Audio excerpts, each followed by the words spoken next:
noite. Olá, boa noite a todos, internautas, amigos que estão se conectando aí nesse nosso encontro, mais um encontro, um dedo de prosa com Daniel, que nós estamos realizando já há algum tempo, quase sempre nesse horário, entre 18 e 19 horas, e nessas conversas sempre nós trazemos um convidado, ou mais de um convidado, para partilhar conosco conversas atualizando o momento político, temas diversos e sempre conectados com essa questão da saúde que preocupa a todos nós, que abala a todos nós. E hoje, para minha alegria, eu reencontro aqui virtualmente um parceiro, um amigo, bem mais jovem do que eu, mas já de uma longa caminhada comigo em tantas batalhas. Me refiro ao médico e amigo de Juazeiro, na Bahia, doutor Salvador Carvalho. Boa noite, Salvador. Um prazer enorme estar com você nessa conexão. Você que está em Juazeiro, não é isso? Boa noite a todos os amigos e amigas que nos acompanham. Eu estou em Juazeiro, exatamente, Daniel. Eu que agradeço a oportunidade para a gente conversar um pouquinho sobre, não só sobre saúde, né? Apesar de que a gente vê que o bate-papo hoje de rede social, de mídia, é em torno da saúde pública, mas, acima de tudo, o que será da saúde, né? O que será da democracia, não só no Brasil, mas às vezes no mundo a gente não sabe o que vai acontecer. Eu que agradeço a participação. Estou aqui em Juazeiro, exatamente. Estou no interior de Juazeiro, aqui no distrito de Tamotinga, que está também às margens do Rio São Francisco. Muito bem. É um prazer enorme. Salvador é um jovem médico, como eu disse, nascido em Juazeiro, oriundo da agricultura familiar, se dedicou ao estudo, foi formado em Cuba, a boa formação na área da saúde, sempre pensando no coletivo. Cuba tem essa expertise, tem essa larga experiência de formar médicos para cuidar de gente, cuidar de pessoas, se inserir na vida social, se misturar com as pessoas e em cada lugar que passa vai deixando a marca. E não é sem razão que a experiência de Cuba é a experiência positiva por todos os indicadores que são verificados pelo mundo afora. A Organização Mundial de Saúde, a ONU, enfim, todos os indicadores na área da saúde, Cuba tem largo destaque, né? E o Salvador teve a experiência de se formar lá, mas voltou para a sua terra, voltou para a sua gente, e está em Tamotinga agora, exatamente combinando essa atividade médica que ele exerce com a permanência do contato com a terra, com o homem do campo, fazendo a terra produzir. Conta um pouco dessa sua experiência, Salvador. Como é que foi essa sua trajetória e como é que você está se situando hoje diante dessa circunstância da pandemia, cuidando de gente e lidando com o tema saúde? Exato. Eu, de formação, na verdade, eu sou técnico agrícola, né? Eu sou oriundo dos movimentos sociais estudantis, participei do Grêmio da gloriosa Escola Agrotécnica aqui em Juazeiro, que formou tantos quadros e tantas pessoas. Foi um divisor de águas, né? Estive na UJS, participei do movimento de trabalhadores e trabalhadoras rurais na FETAG durante 3 anos, onde trabalhei como assessor técnico, construindo associações camponesas, construindo esse trabalho de associativismo.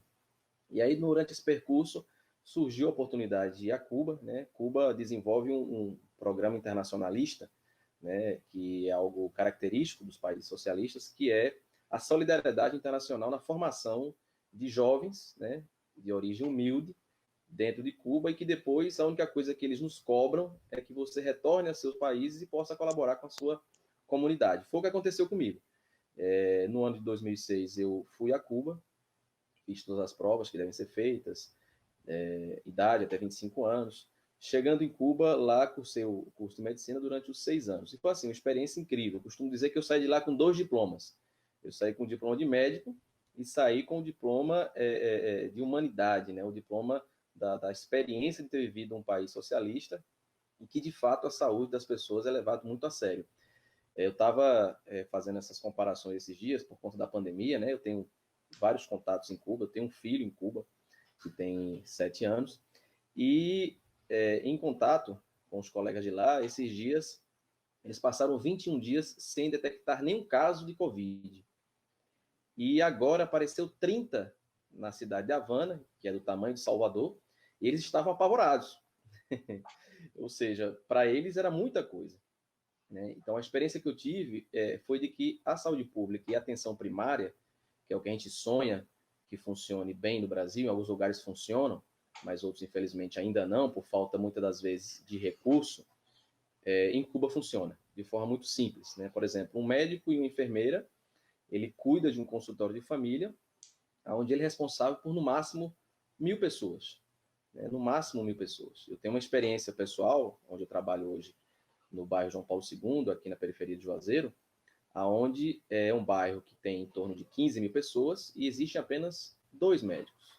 Né? Existem 3 agora, mas aqui atende uma outra área de saúde. Então, assim, é uma realidade brasileira difícil, mas que em Cuba eu percebi que eles tomam muito cuidado com isso. Não há muita tecnologia de ponta, mas existe sim uma organização muito grande. Então, em qualquer canto em Cuba, você vai ter um médico, enfermeiro, você vai ter o acesso à saúde, você vai ter a condição de ter a sua medicação. Uma coisa que pouca gente sabe, mas a maioria dos remédios que Cuba consome é produzido em Cuba, né? Diferente da gente que compra tudo de fora. A gente não consegue produzir nem insulina. Agora vamos começar a produzir através do projeto do governador para começar a ter uma indústria de insulina, mas a gente compra da Índia. Né? Então, assim, Cuba consegue ser um pouco autossuficiente porque lá atrás, há 30, 40 anos atrás, ela pensou essa necessidade. E hoje ela consegue ser autossuficiente. E no combate ao Covid, a gente vem fazendo algumas comparações, porque eu tenho sempre esses contatos. Uma pessoa lá me comentava que os primeiros casos que apareceram, eles começaram a testar muito rápido.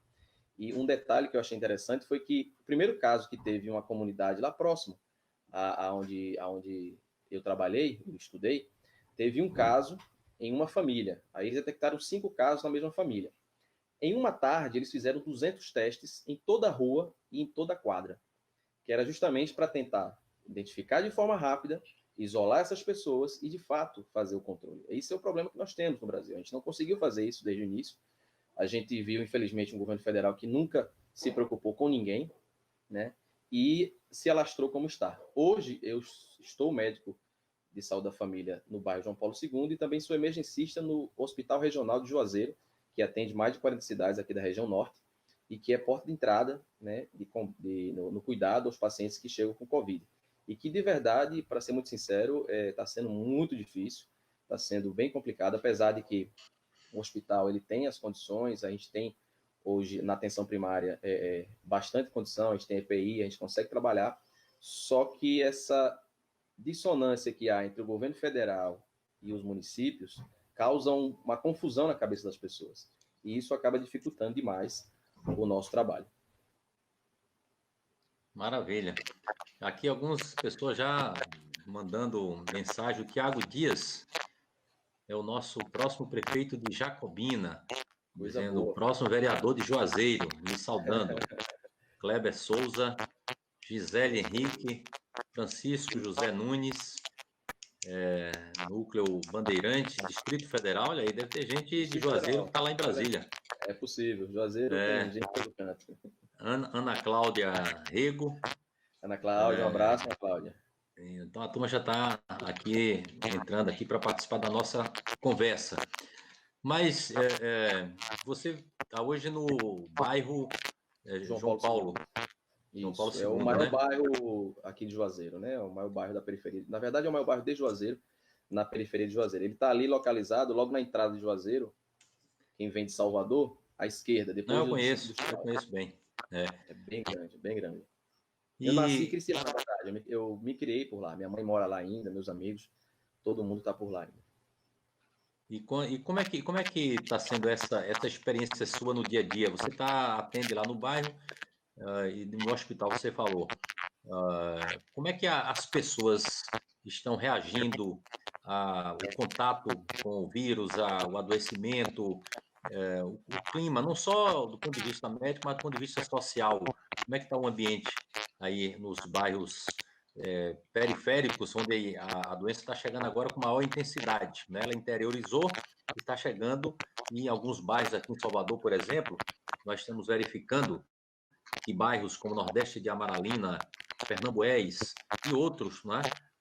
O índice é muito elevado e gera uma espécie de pânico em alguns desses lugares e as pessoas ficam meio sem alternativa. O confinamento, em muitos casos, não é uma saída, porque os espaços para as pessoas ficarem confinadas são muito reduzidos, são espaços completamente precários, né? Famílias numerosas em lugares que não têm condição de acomodar.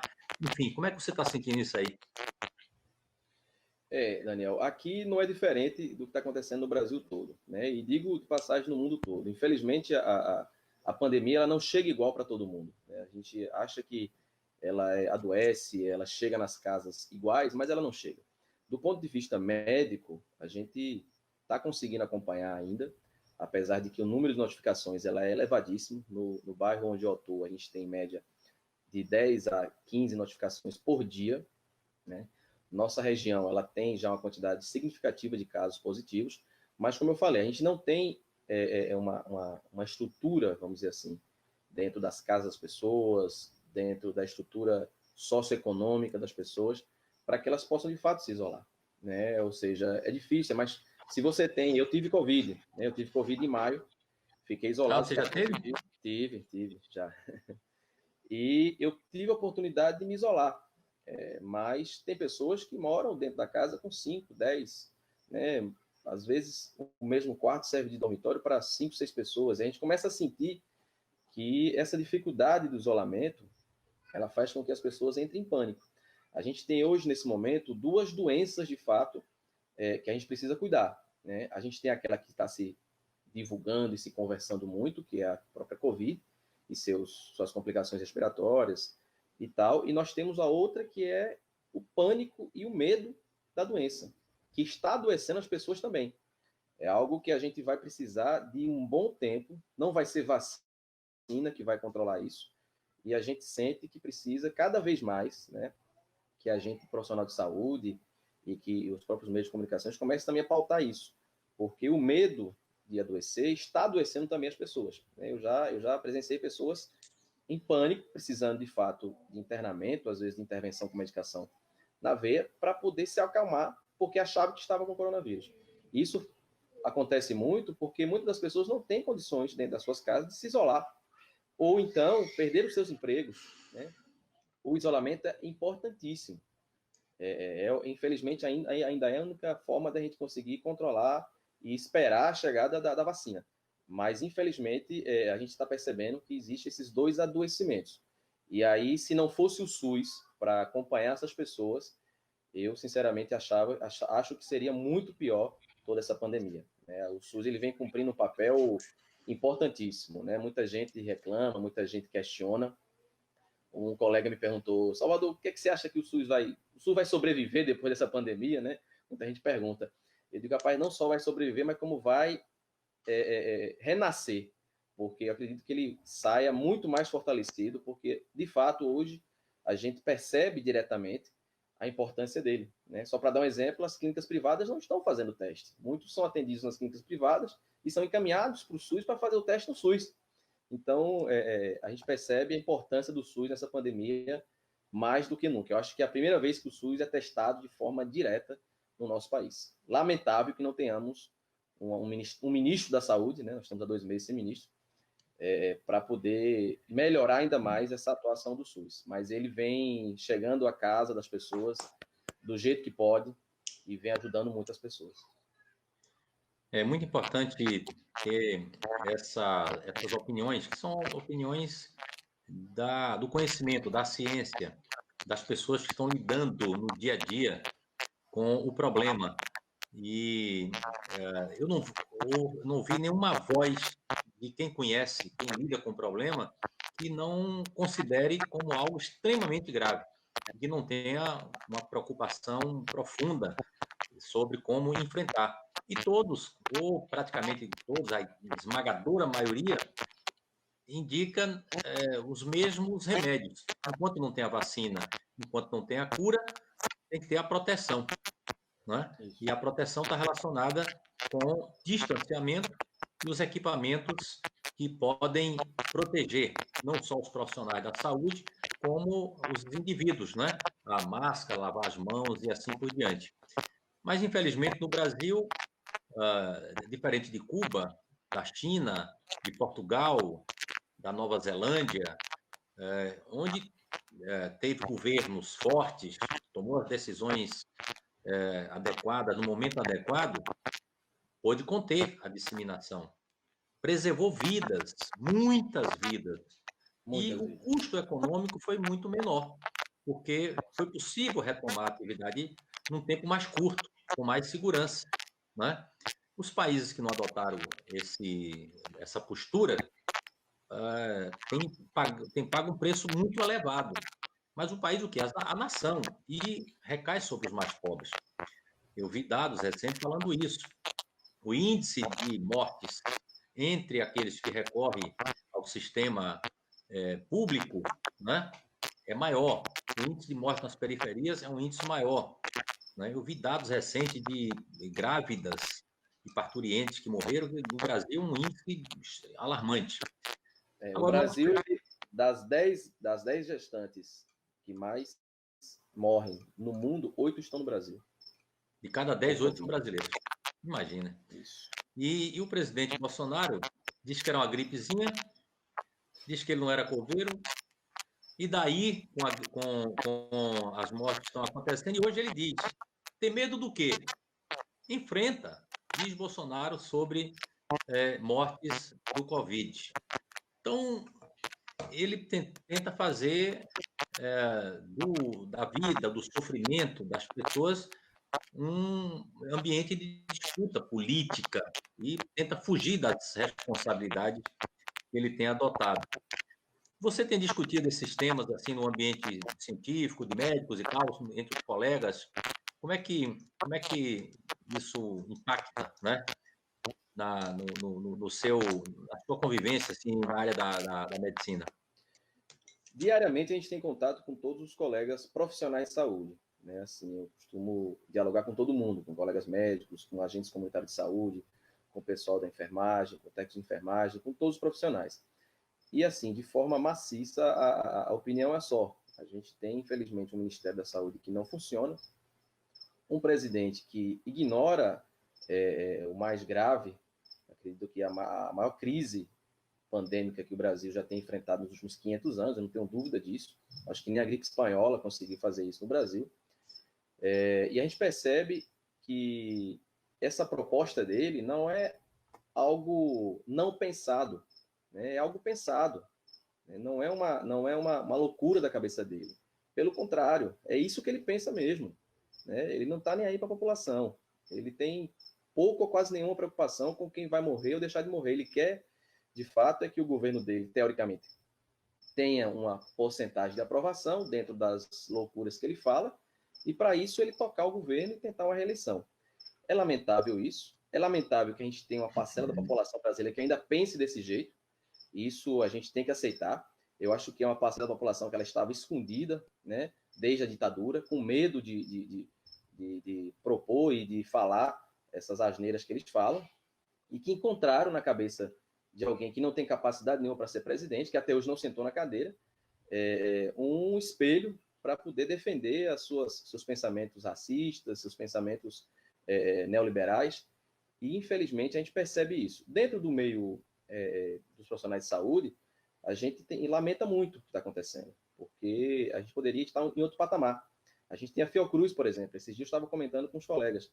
A quantidade de recursos que foram retirados da ciência e da Fiocruz poderia fazer com que hoje a Fiocruz estivesse entre um dos primeiros institutos a desenvolver e aplicar a vacina. No entanto, a gente meramente está participando de um estudo norte-americano, né? Apenas como receptor, recebendo as vacinas, aplicando à população e depois mandando. A Fiocruz podia estar desenvolvendo a vacina. Nós temos imensas imensos exemplos da Fiocruz como um instituto de ponta, né, no combate a várias doenças, a malária e por aí vai. A gente não tem um investimento mínimo, né? Tudo que foi alocado para combater, né, a pandemia não foi gasto. Né? Eu não me lembro exatamente dos dados, mas a última vez que eu vi estava em torno de 12%, 16% do montante que foi disponibilizado. E ontem, se eu não me engano, ontem a gente recebeu a notícia que o governo federal ele é o segundo que menos tem transparência no uso desses recursos. Né? Ou seja, está se usando, é pouco, mas está se usando, e o que está se usando não se sabe para onde está indo. Então, infelizmente, a gente convive em uma situação difícil. E na prática, Daniel, a gente percebe o seguinte, por mais que a gente discorde, existe uma parcela da população que escuta ele. Quer queira, quer não, é o presidente. Né? E quer queira, quer não, ele joga influência na cabeça de algumas pessoas. O que ele fala tem um impacto direto. Ele não sabe disso ou não entende que isso é importante, mas ele não consegue colaborar. E na prática médica, a gente vem tendo vários problemas com relação a isso. Por exemplo, o clássico é a cloroquina. Né? A gente tem um consenso médico, né? A Sociedade Brasileira de Infectologia, a Sociedade Brasileira de Medicina Intensiva, elas têm um documento, né, que diz que a cloroquina não serve, e aí o presidente diz que serve, ainda oferece para pobre das emas, lá em Brasília, querendo matar as emas, coitado. E aí, o que acontece? A população escuta isso, né? É o presidente falando. Então, assim, quer queira, quer não, ele acaba jogando influência. E nós, como profissionais, ficamos na ponta, muitas das vezes, gastando mais tempo desmentindo essas coisas do que cuidando das pessoas. Diariamente, Daniel, diariamente eu recebo várias mensagens perguntando, e a cloroquina, e a ivermectina, serve ou não serve, como é essa história? Algumas pessoas tomando, né? Algumas pessoas sem poder tomar e tendo que tomar, né? A cloroquina, por exemplo, ela pode dar arritmias, quem tem problema cardíaco, o risco é elevadíssimo. Aí muita gente diz, não, mas se eu posso tomar, porque não faz mal. Se uma pessoa que tem artrite reumática que toma, e por que eu não posso tomar? A diferença é que a Covid afeta o coração. Se você já está com o seu coração afetado, tomar uma medicação que pode afetar o coração ainda mais, você pode morrer infartado. Infelizmente, a gente vive nesse problema diário, né, onde a gente tem que estar lidando com a doença, que já não é uma coisa fácil, e temos que estar lidando com as fake news que esse senhor, que está na cadeira da presidência, acaba proliferando. Né? E aí é uma dificuldade imensa dentro da prática médica e da prática na atenção primária, estar lidando com a Covid. Muito bem. Aqui é de Jânio Bezerra, que está nos ouvindo lá no Ceará. Mandando também um abraço. Abelardo Pacheco. Abelardo Pacheco é de Várzea da Roça. Várzea da Roça. Cleide Cruz, Sandro Sena, um médico formado em Cuba, tem potencial para ajudar nosso povo com humanidade. Ana Cláudia Rego, repetindo aqui, enfim, Marcelo Gavião, amigo doutor Salvador, sucesso na batalha eleitoral em Juazeiro. Tenho certeza que será eleito e fazer um ótimo mandato. Um abraço, amigo Marcelo Gavião. Militamos junto na JS, na UBS. Um abraço forte para ele. Fábio Maia, Jogue Duro, Daiane Dias, Janaína, Carla Lorena. Carla Lorena, nossa pré-candidata a vice aqui em Juazeiro. Manda um abraço. Essa Lorena é uma fera nas redes sociais, viu? Está sempre aí badalando. Parabéns pelo trabalho que ela tem feito aí. Genivaldo Santos, enfim, uma turma toda aqui interagindo. Mas é isso, Salvador. O Brasil está no topo da pior gestão no enfrentamento ao coronavírus. Os Estados Unidos, nessa crise brutal, o povo americano está percebendo como está sendo mal conduzido. O Trump já entra em desespero, porque tem eleição lá em novembro e ele despenca nas pesquisas. Os americanos caíram na real. Olha, esse cara aqui está levando o país para o buraco. Né? O Bolsonaro está muito pior. Muito pior. Tem feito muita coisa absurda, inimaginável. E, infelizmente, uma parcela expressiva da população ainda acha que ele merece confiança. Né?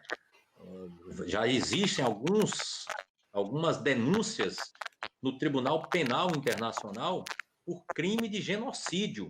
É um genocídio, você está favorecendo a pessoas morrerem.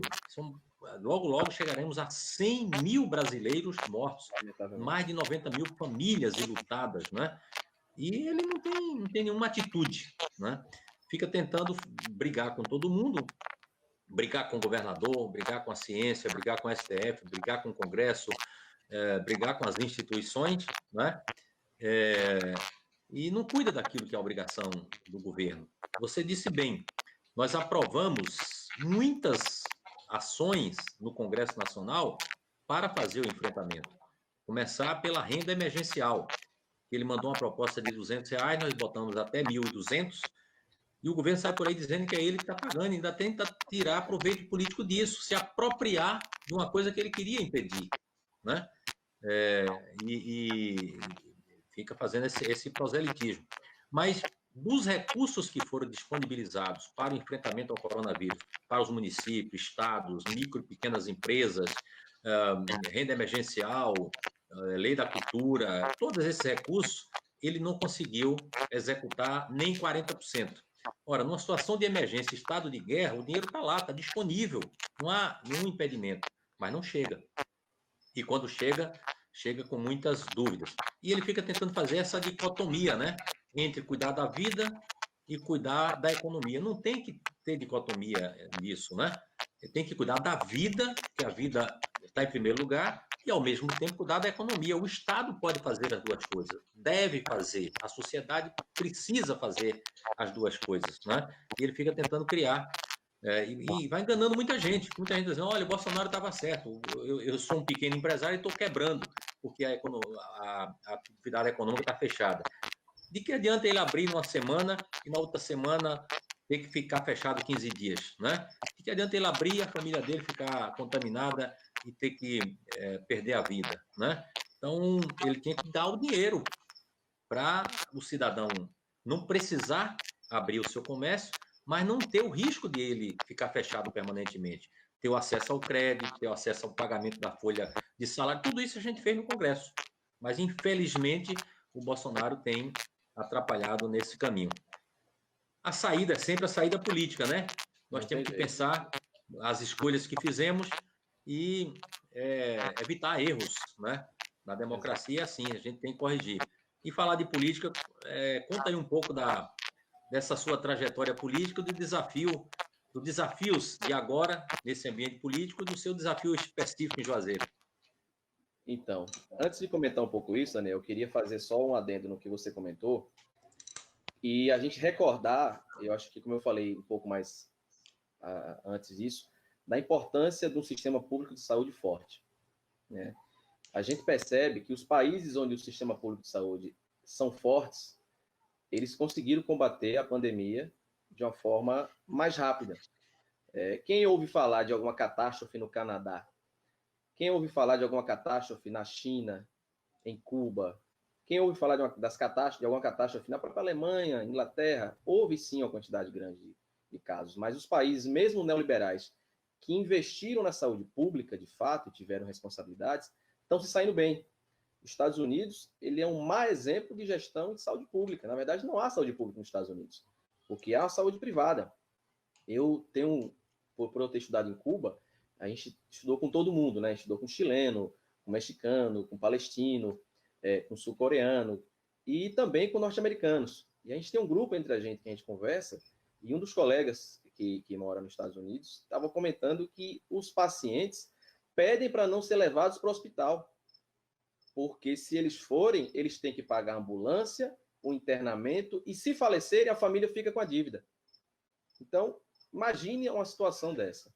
E nós temos um SUS onde o SUS garante a ambulância, garante o hospital e garante o acompanhamento. Se nós tivéssemos um governo federal com mais compromisso, um ministro da Saúde, né, se não tivéssemos, infelizmente, aprovado a PEC que controlou os gastos, que deu o teto dos gastos, e a gente não consegue investir mais na saúde, nós teríamos hoje poderíamos ter evitado essas 90, 80 mil mortes.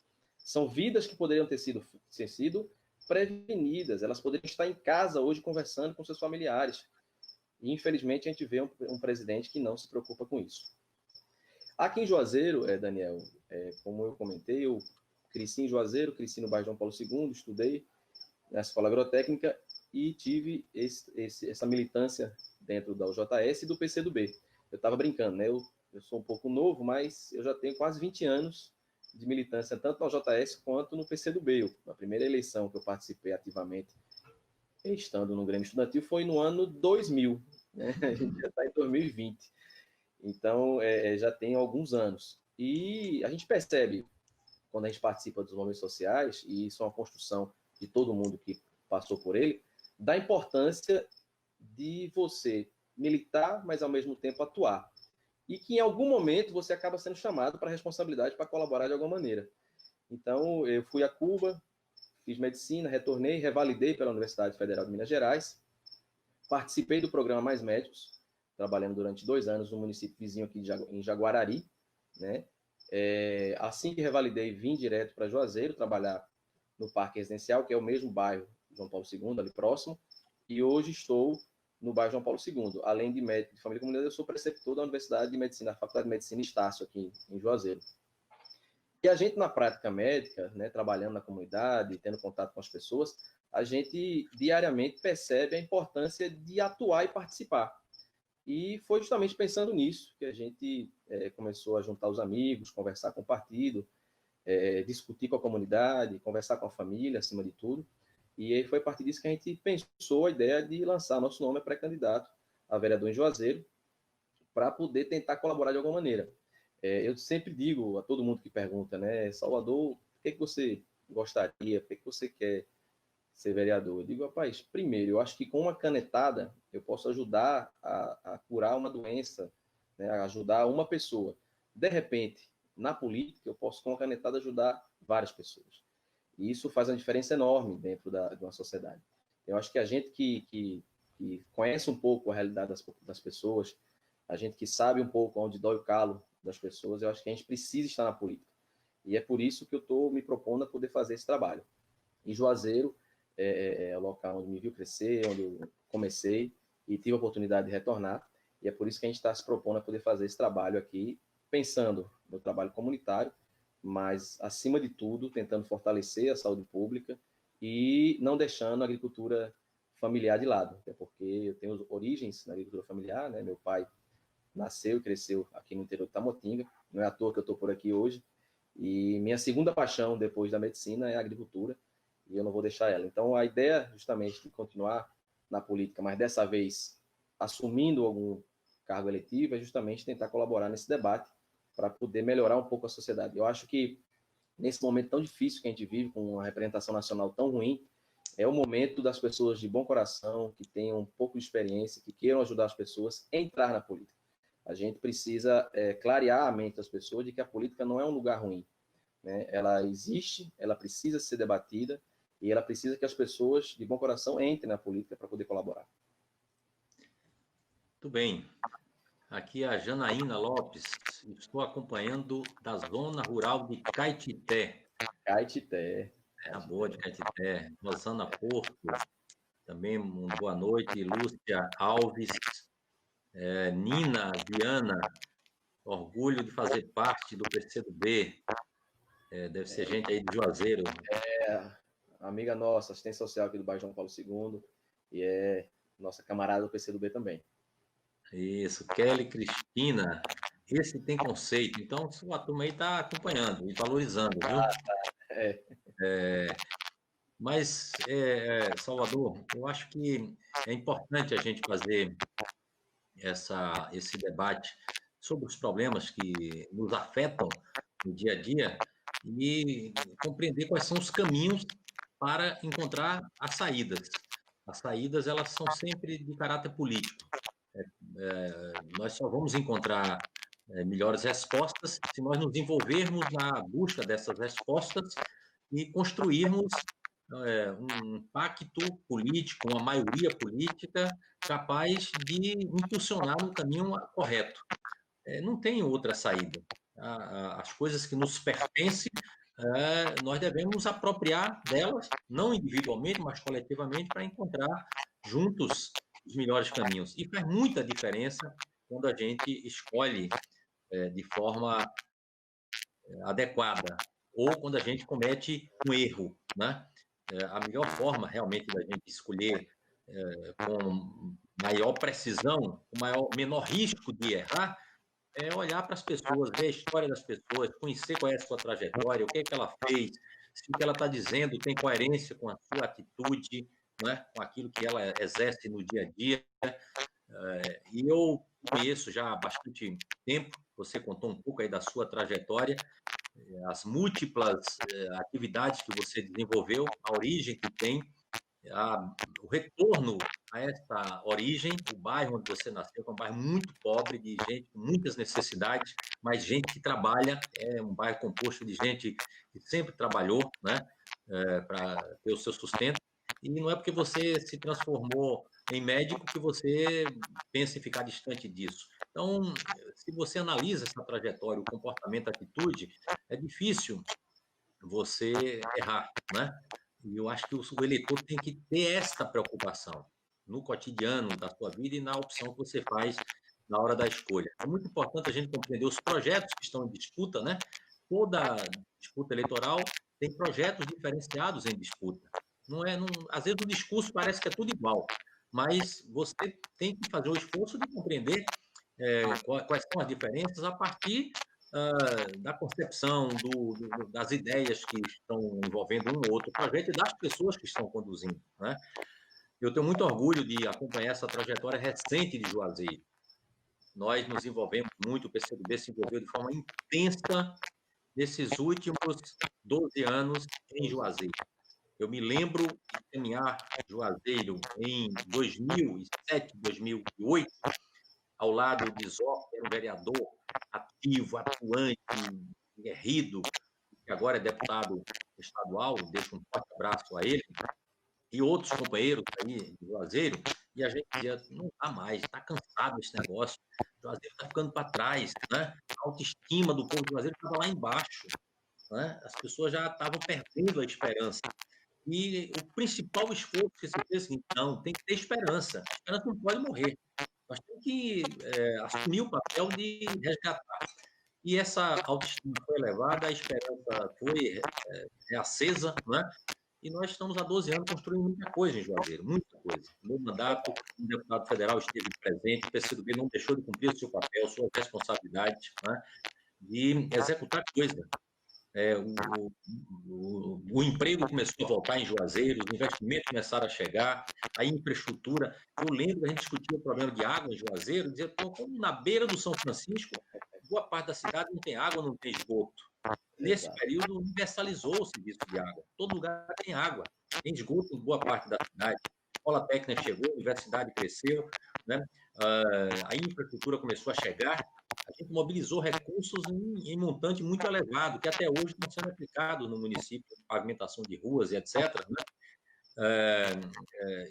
Tudo isso propiciou a atração de investimentos. Quantos empregos foram gerados, né, nesse período aí em Juazeiro? Então, quando você faz uma escolha correta, de um projeto correto, faz diferença. E, por mais importante que ele seja, tem um momento da renovação. Né? É aquele momento assim que você diz, olha, a gente trouxe até aqui, mas tem a responsabilidade de outras gerações, de outras pessoas, e a atualização desse projeto. Eu fico muito animado em ver uma pessoa como você se dedicando a isso. Eu não vou ficar distante da minha responsabilidade como médico. Acima disso, é a responsabilidade como cidadão, que está integrado a uma comunidade e pensa em interferir um pouco mais para resolver o problema da comunidade. E não abandonar o projeto que está, vamos dizer assim, conduzindo até aqui, mas buscar inovar. Não é ficar no mesmo, né? Tem responsabilidade nova. Então, eu estou muito animado, assim, fico muito feliz. Eu tenho conversado com você e com o Itu, também, que eu considero assim, um dos jovens brilhantes que atua numa outra área tão importante quanto numa região que a agricultura é tão forte, e a agricultura familiar e do pequeno não pode ser abandonada e desprezada, tem potencial de produzir bem, com qualidade, com tecnologia e empregar muita gente. Então, eu fico muito animado com isso, viu? Quero dizer aqui que estou muito feliz de estar com você hoje. A gente que agradece, Daniel, e assim, sem nenhuma preocupação, a gente diz que você é o deputado que mais trabalhou por Juazeiro nos últimos anos. Eu não vejo ninguém que teve mais atuante. Não é à toa que quando eu, durante a semana, compartilhei nossa live, vários amigos e colegas, né, vieram perguntar: poxa, que massa, Daniel, né, trabalhou pela região. A gente tem familiares da minha esposa em Uauá, e a gente costuma ir de vez em quando por aquela rodovia que você teve o prazer de ajudar a gente a construir, né, que é a rodovia do Vaqueiro, que vai até Uauá. E hoje, ou foi ontem, né, Bolsonaro veio inaugurar uma obra que foi trabalho seu, luta sua, né, aqui em Campo Alegre. Então a gente sabe do seu trabalho, do seu comprometimento aqui em Juazeiro. A gente acompanhou um pouco de longe, porque na época eu estava em Cuba ainda, em 2007 e 2008, o início desse projeto que até hoje administra Juazeiro. E eu concordo contigo, eu acho que a gente precisa continuar propondo que pessoas jovens, né, pessoas novas, possam continuar trabalhando dentro desse projeto. Você falou de Mitu, né? Mitu é um guerreiro, um aguerrido aqui do sindicato, uma pessoa da terra também, que vem trabalhando de forma muito, muito importante no interior, principalmente, mais próximo do homem do campo, é agricultor também. E nós temos hoje uma chapa de vereadores, de pré-candidatos a vereadores aqui em Juazeiro, que de verdade nos orgulha demais.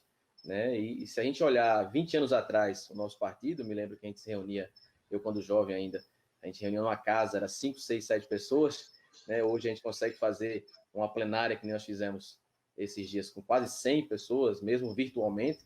A gente fica muito orgulhoso, realmente precisa ser, algumas coisas precisam melhorar ainda, mas como você falou, a questão da água.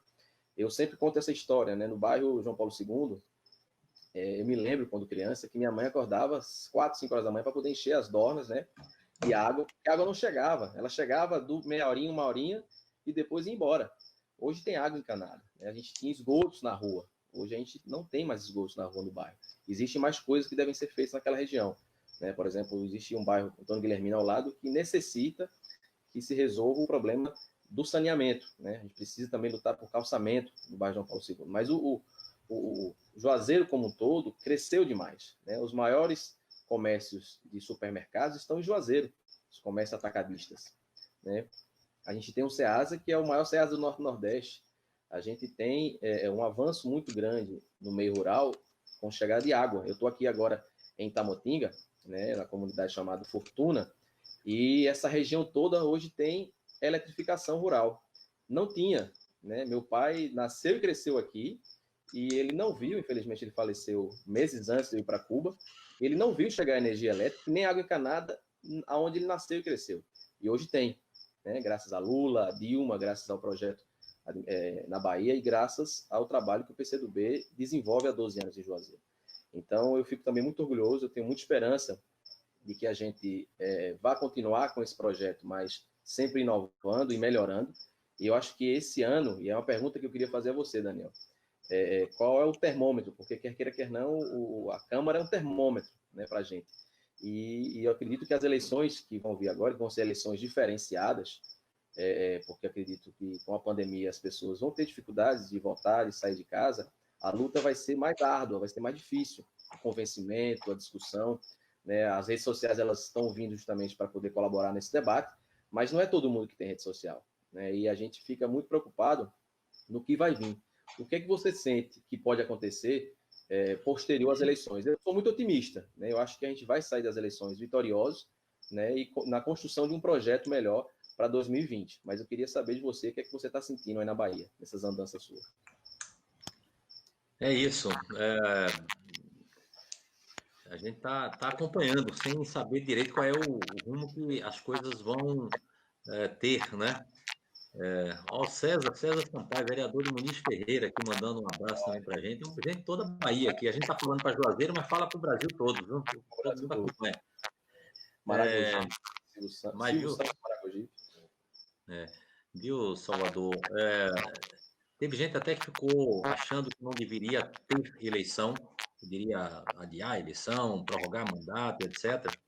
Eu sempre defendi que a eleição é uma coisa muito importante. A gente não pode subestimar a democracia ter nenhum descuido com ela, e qualquer poder só se legitima pela soberania do voto. Ninguém foi eleito, aliás, todos que foram eleitos para um determinado tempo devem cumprir aquele mandato. Só o eleitor que otorgou o mandato tem autoridade para retirar. Só em casos absolutamente excepcionais se pode fazer mudança disso. Quando alguém comete um crime muito grave, você não pode manter um criminoso com um mandato que foi dado pelo povo. Até o povo gostaria que fosse interrompido, né? Mas a eleição vai acontecer, foi mudada para o dia 15 de novembro, um tempozinho maior. Não acredito que até lá nós tenhamos condições de ter uma circulação minimamente normal. Infelizmente, a negligência com que o governo tem conduzido o enfrentamento ao coronavírus indica que nós vamos chegar em novembro ainda com situação de muita insegurança e, infelizmente, com o vírus circulando, né? Isso é a tendência, segundo todos os estudos que nós conhecemos, né? Então, a eleição vai ser diferente. Primeiro, não tem mais coligação, cada partido vai ter que formar sua chapa, isso já vai ser um elemento diferenciador nessa disputa. Tem o problema do financiamento também, para a eleição de prefeito e vereador, o financiamento público é a primeira vez, né? Isso também vai ter uma característica diferente de como fazer a mobilização de recursos para a campanha.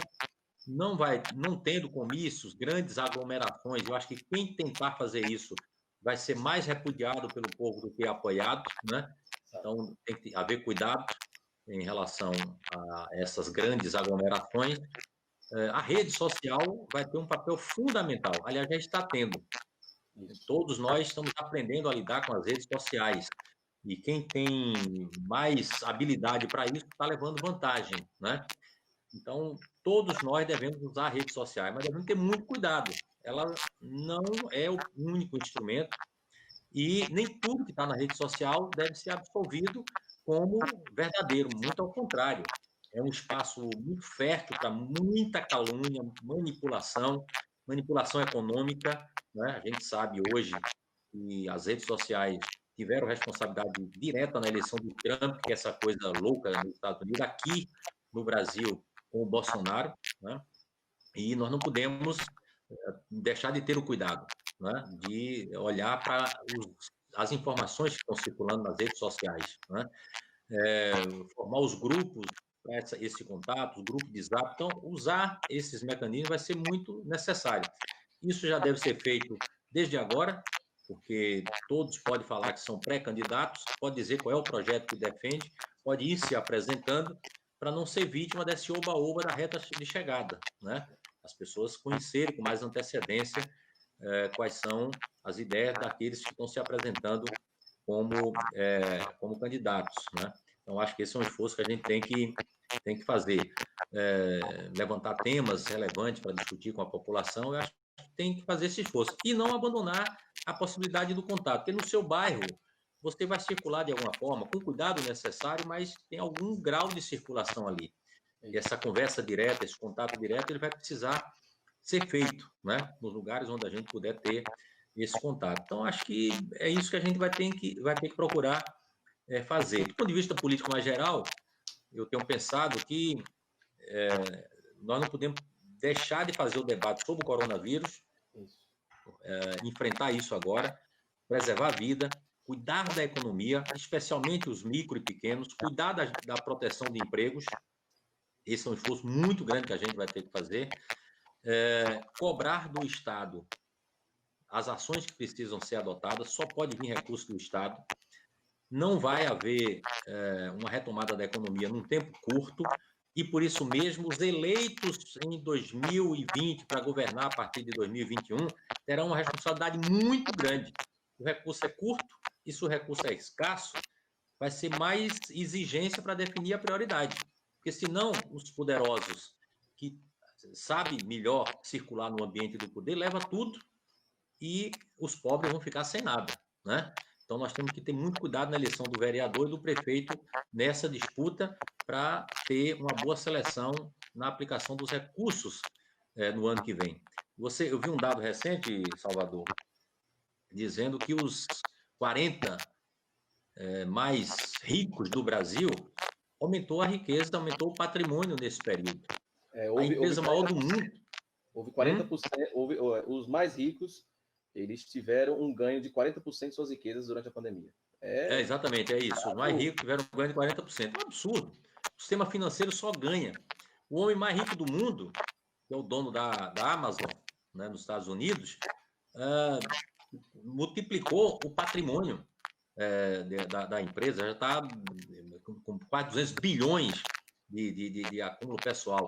Então, esse momento de crise, se a gente não tiver cuidado, os poderosos ficam mais poderosos e os pobres vão morrer de fome, né? Por isso a gente está discutindo como é que a gente precisa fazer a renda emergencial se transformar em renda básica, não ir só até dezembro, ela precisa ser perene, ela precisa continuar por muito mais tempo. Infelizmente é isso, enquanto não se gera emprego. Pelo menos até a vacina começar a ser aplicada e a gente começar a ter uma espécie de normalidade. Isso vai demorar. A previsão que a gente tem, isso falando do campo médico e científico, é de que a gente só tem, de fato, a vacina em janeiro ou fevereiro. Mas não adianta apenas aplicar, a gente precisa esperar que ela faça efeito. Então, de fato, a gente vai ter uma normalidade a partir de fevereiro, de maio. Então, é justamente isso mesmo, Daniel. Isso, Dalmi Pedra aqui, mandando um abraço. Dalmi, sempre convivi com ele, foi secretário de saúde, secretário em Juazeiro. Jackson colega Rios. Médico, um abraço para ele. Jackson Reis, nosso pré-candidato também, a vereador, lá do nosso bairro também, do PCdoB. Gustavo Silva. Daniel. Isso. Então, Salvador, nós precisamos cuidar bem disso, renda emergencial de um lado, proteção do patrimônio público brasileiro do outro. Então, o Guedes quer entregar tudo. Olha, ele está propondo uma reforma tributária agora. Nós queremos uma reforma tributária, mas é para taxar os ricos, as grandes fortunas, o sistema financeiro. Ele mandou uma proposta de reforma tributária que ele acaba com o PIS e COFINS e faz um imposto único com alíquota de 12%. Já eleva um pouco o que é hoje. Mas para o sistema financeiro, ele quer botar uma alíquota de 5,8%. Os pobres banqueiros não podem pagar 12%. E ele quer proteger. Tenha paciência, né? Essa reforma tributária, em vez de ajudar a superar a dificuldade, vai aumentar a dificuldade, né? Nós queremos, portanto, fazer esse debate, não permitir a privatização da Eletrobras, da Chesf, que eles querem entregar tudo. Demitir gente, como está fazendo na Petrobras, na Chesf, no Correio e tudo, para, segundo eles, juntar dinheiro para quê? Para dar banqueiro? Né? Então, esse debate aí nós precisamos fazer. Então, combater o coronavírus, isolar o Bolsonaro para ele não destruir o Brasil, né? E cuidar de apontar medidas que são aquelas medidas que são necessárias para proteger os mais pobres no nosso país, proteger o trabalho, proteger o trabalhador. Salvador, estamos chegando aqui no final da nossa conversa, viu? Já quase uma hora de bate-papo aqui. Mas me contei, como é que você está fazendo assim, no dia a dia para a campanha? Você vai sair das suas funções logo para cuidar da campanha? Como é que você está pensando aí? Isso. A pré-campanha ela já iniciou. Né? A gente, nas redes sociais, vem conversando com as pessoas já há um bom tempo. Mas, de fato, o dia 15, né? Até o dia 15 eu tenho que me retirar do serviço público para começar, de fato, a nossa pré-campanha. É um pouco difícil, porque a gente precisa manter o isolamento, a gente que defende o isolamento precisa dar exemplo, e as pessoas também estão um pouco receosas. Mas a nossa vantagem é que a gente já tem um trabalho consolidado de alguns anos, a gente já conhece bastante um pouco da realidade de Juazeiro, e as redes sociais vêm ajudando muito. Né? O WhatsApp ele é importantíssimo nesse momento. E pelo fato de ser médico também, a gente acaba tendo um contato maior com os colegas, com as pessoas, com nossos pacientes. E eu tenho tentado travar um pouco esses dois debates mesmo que você falou. Já há algum tempo, na verdade. Né? O debate do combate ao coronavírus, a melhor forma de fazê-lo, e o debate da importância da gente também cuidar do emprego e da renda das pessoas. E tento, né, dentro das nossas conversas, dentro dos grupos de WhatsApp, dentro dos poucos contatos que eu tenho diretamente com as pessoas, trazer a importância da gente participar da política. E esse ano é um ano decisivo, na minha opinião, porque é uma política que vai ser atípica, é uma campanha que vai precisar que a gente desminta muitas fake news, mas, acima de tudo, a gente vai ter uma lição muito grande de como, de fato, chegar às pessoas, de como, de fato, cuidar da vida das pessoas, porque acho que essas eleições elas vão ficar na história dos livros de história por muitos anos e muitos séculos no Brasil, né? Muito bem. Aqui tem o Valdir pedindo para eu ver o asfalto que liga Mairi a Angico. Mairi é nossa terra, Angico é o principal distrito de Mairi. E eu estou cuidando disso, tenho batalhado. Essa semana eu consegui que o governador informasse que vai fazer a estrada Pintadas Capela. Agora, em agosto, será feita a licitação dessa estrada, que é na região da Bacia do Jacuípe. E essa de Angico também uma das prioridades. Eu tenho cobrado muito, tem um projeto que já está concluído. Estamos na batalha, viu? O governador disse, não dá para fazer tudo, mas tem um compromisso de, assim que for possível, a gente conseguir também essa realização. Você tocou num assunto, Salvador, esse problema da água em Campo Alegre. Eu fiz até um pronunciamento lá na Câmara dos Deputados. Vou contar uma historinha. Essa água, eu comecei a circular em Campo Alegre e fiquei assustado, não só com a distância, 100 quilômetros de asfalto, e sem água. Carro-pipa a vida toda, até na sede do município. E a gente não é possível isso. Aí bati na porta, falei com o Lula sobre o assunto. Depois a Dilma assumiu.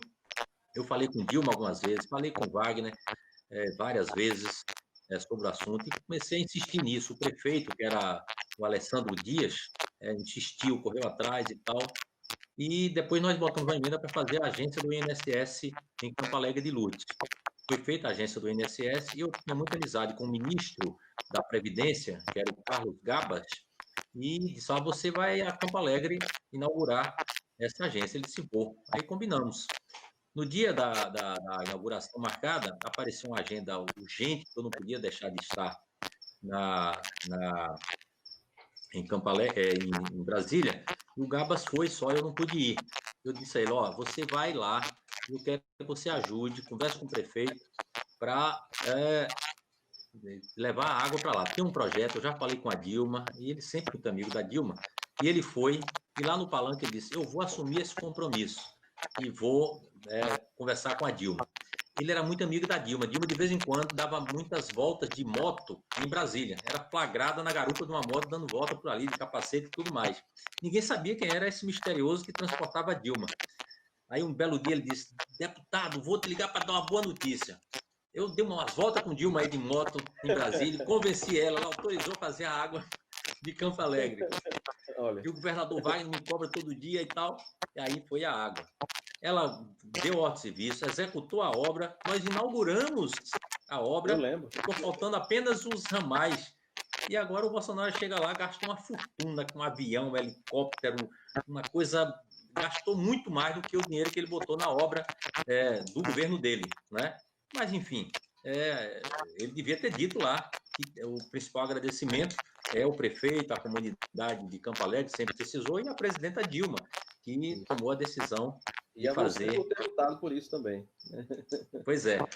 Gente, olha, foi um papo muito bom. Estamos encerrando aqui. Eu quero dizer a você, Salvador, que tenho muita confiança que você vai ter uma contribuição relevante para a área da política institucional, porque na medicina você já tem, no movimento social você já tem, na sua concepção de mundo e na sua militância política você já tem, mas Juazeiro vai se beneficiar muito com a ampliação desse papel que você pode desempenhar na Câmara Municipal. Isso é um passo a mais, que eu sei que você tem talento e compromisso para ir muito além. Então, eu confio muito que o povo de Juazeiro vai fazer essa escolha. Tem um time, tem uma chapa que é forte, tem um time que é forte. Quando a gente está jogando um time forte, votar em Salvador, votar em qualquer um do time, vale a pena, né? É o mesmo esforço, né? Mas cada personagem tem uma característica, cuidará de um setor, tem muitos nomes que ocupam temas diferentes e áreas geográficas diferentes, ninguém pode ficar na preocupação se está competindo um com o outro, não tem competição, né? Tem a somatória de esforços. Então, te desejo muito sucesso, muito êxito, vou ficar aqui doido para ter a oportunidade de ir a Juazeiro para esse contato físico, né, no tempo mais curto possível. Tá bom, amigo? Forte abraço a você, forte abraço a todos os internautas que acompanharam aqui, ao Paulo, que deu assistência aí para nós fazermos essa live, a Márcia, né, que sempre está nos ajudando na área de comunicação, a sua equipe também que lhe ajudou aí, tá bom? Muito obrigado, Daniel. Forte abraço, camarada. Eu que agradeço a sua possibilidade de estar discutindo um pouco com a gente. Conto com você na nossa pré-campanha, na nossa campanha futura por aqui. Eu sei que você tem um carinho especial por Juazeiro, isso não vai mudar. E um abraço a todos os amigos que puderam acompanhar a gente nessa live de hoje. Boa noite para todo mundo. Valeu, boa noite.